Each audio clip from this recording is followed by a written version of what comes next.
Let's continue with the outcomes of the process project management. And I will discuss them in detail. As you might remember from the bootcamp, the outcomes are derived from the purpose and will help to measure whether this process is performed successfully. And when we implement the process, we will follow both the purpose and, of course, the outcomes. This is an overview to the outcomes. And the first outcome we will look at is the scope of the work for the project is defined. This is the most crucial piece of information in the entire ASPICE framework. Many projects are struggling to define a clear scope. Some of them are planning and doing activities which are not part of the defined or documented scope. And sometimes it's the other way around. Sometimes the scope, which is documented, does include goals or objectives for which no planned activities can be shown. So we will come back to the scope when we talk about the information items and their impact on the outcomes. Let's continue with the feasibility. The feasibility is a comparison of the project goals as they are defined in the project scope with the available resources and competencies and experience. So if you have done it before, the feasibility is very high. If you have never done it before, the feasibility might include some risks.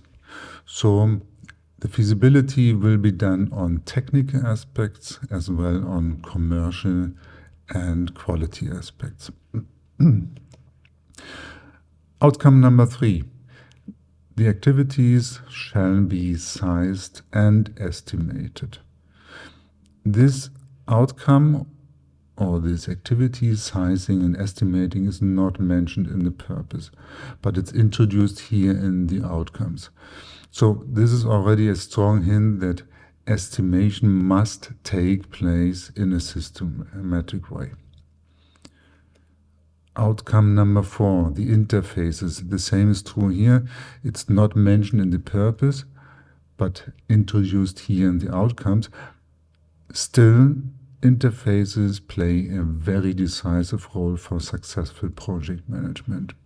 In this course, you will learn what defining and monitoring of interfaces in a systematic way means.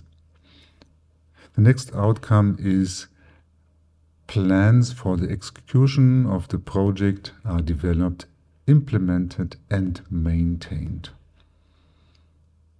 What are these plans and how do they relate to activities? Activities are grouped into planning documents. We call these documents schedules, as we will see in the information items. The next 2 outcomes are connected to each other. First, there's the monitoring of the progress. Monitoring means that there's a comparison of the plan against the reality.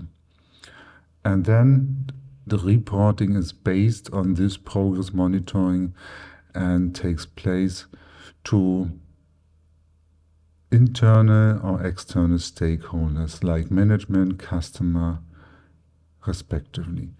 If there are any deviations detected, the role of the project management is to react. There's a whole bunch of possibility on how to react, depending on the situation. One possible way how to react is to maintain or update the plans to reflect the new situation.